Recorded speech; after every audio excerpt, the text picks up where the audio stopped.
केदारनाथ धाम, जिसकी कथा और रहस्यों को जो पूरा सुनता है उसके जन्मों जन्मों के पाप मिट जाते हैं और भगवान शिव उसे निरोगी और हमेशा खुश रहने का आशीर्वाद भी देते हैं। दोस्तों, आज मैं आप सभी को केदारनाथ धाम के उन 10 रहस्य के बारे में जानकारी देंगे जिसे हमारे भारतवासी बहुत कम जानते हैं। भगवान शिव खुद यहाँ पर 24 घंटे विराजमान रहते हैं और ऐसे में उनकी इस धाम की कहानी के बारे में जो भी सुनता है वो धन्य हो जाता है। इसीलिए दोस्तों, इस वीडियो को पूरा जरूर देखेंगे और कमेंट बॉक्स में हर हर महादेव जरूर लिख देंगे। तो चलिए इस वीडियो को शुरू कर लेते हैं। पहला रहस्य, केदारनाथ धाम का रहस्यमय निर्माण। केदारनाथ मंदिर का निर्माण बड़ी बड़ी पत्थरों, चट्टानों, शिलाखंडों से किया गया है। इन शिलाखंडों को आपस में जोड़ने के लिए इंटरलॉकिंग तकनीक को अपनाया गया है, जिसमें कहीं भी सीमेंट इत्यादि का प्रयोग नहीं किया गया है। अब इसमें सबसे बड़ा रोचक तथ्य और ऐसे ही है जो केदारनाथ धाम से समुद्र तल से 22,000 फीट की ऊंचाई पर स्थित है।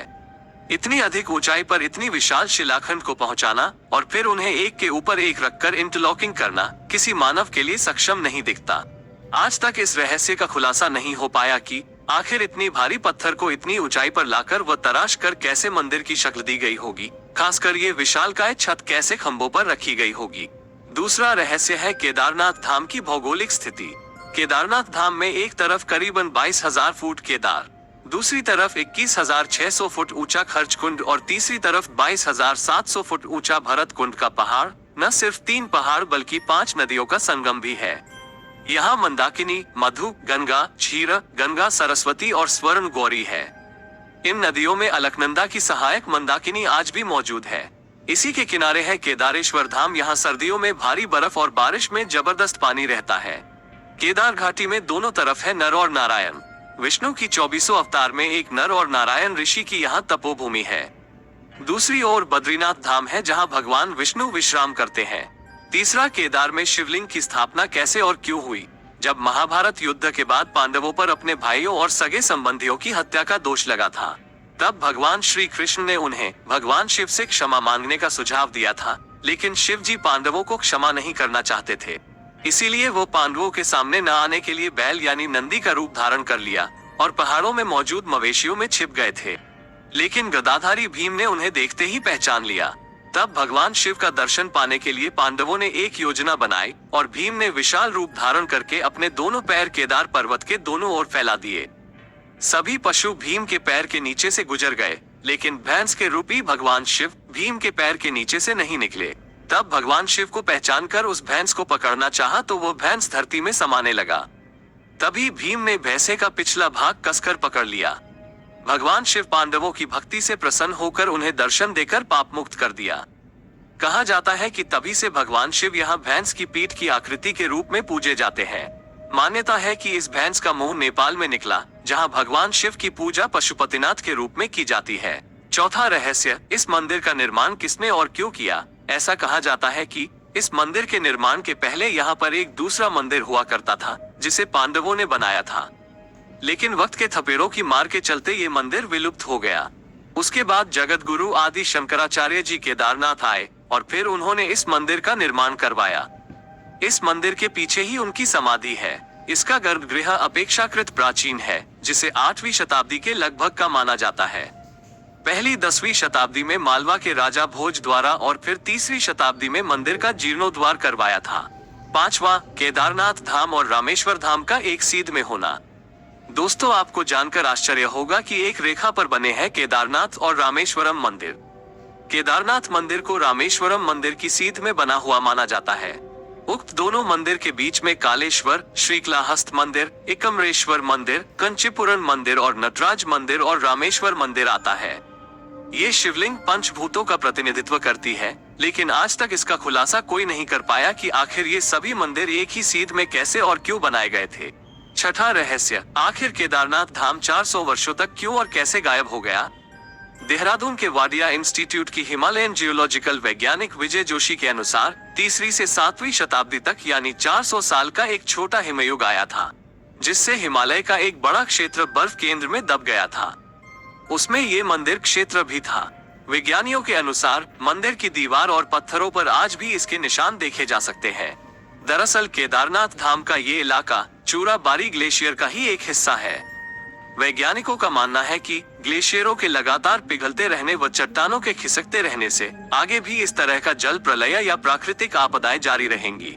7वां, केदारनाथ धाम का रहस्यमयी दीपक। दोस्तों, केदारनाथ धाम के साथ साथ यहाँ मौजूद दीपक बहुत रहस्यमयी है। आपको जानकर आश्चर्य होगा कि ये दीपक 6 महीने तक नहीं बुझता।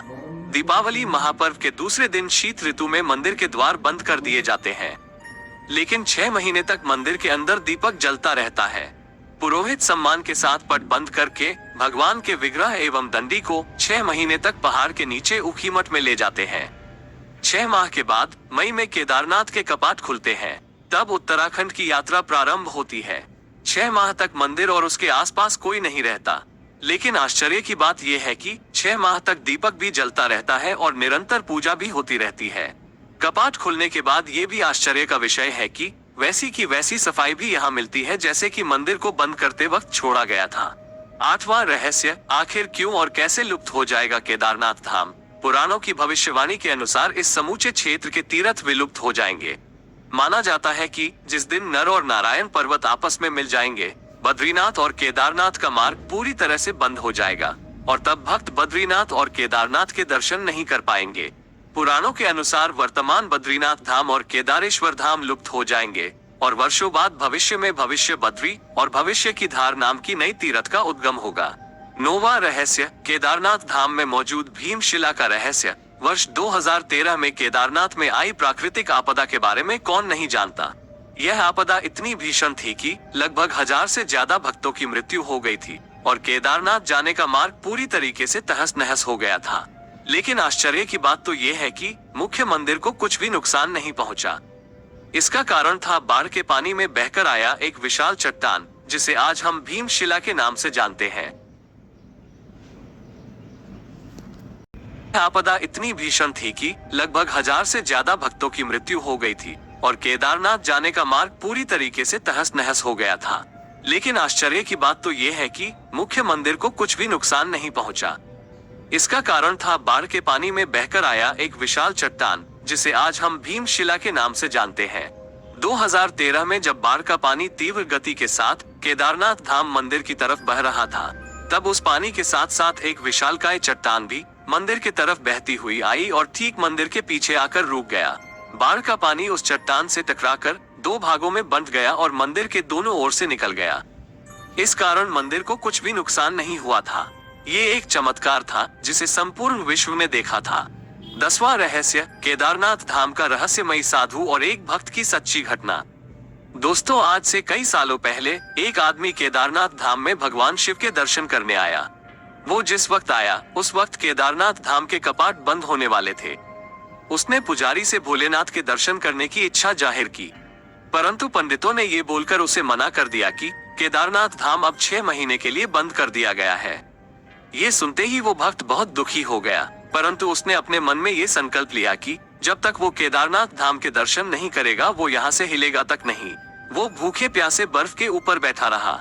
रात हुई और थोड़ी देर के बाद एक साधु उसके पास आया और उसने कुछ खाने के लिए उस भक्त को दिया और फिर उस साधु ने उसके सर पर हाथ फेरा। ये करते ही उस भक्त को नींद आ गई। वो भक्त जैसे ही उठा तो देखा कि कुछ पंडित केदारनाथ मंदिर का दरवाजा खोल रहे हैं।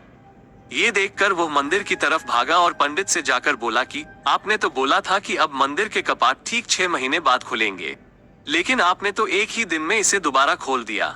ये बात सुनते ही उस पंडित के होश उड़ गए।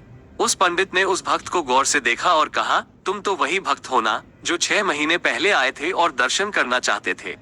उस भक्त ने बोला कि हाँ मैं वही हूँ, पर आपने तो कल ही मंदिर के दरवाजे बंद किए थे, लेकिन 6 महीने के बाद आप क्यों बोल रहे हैं।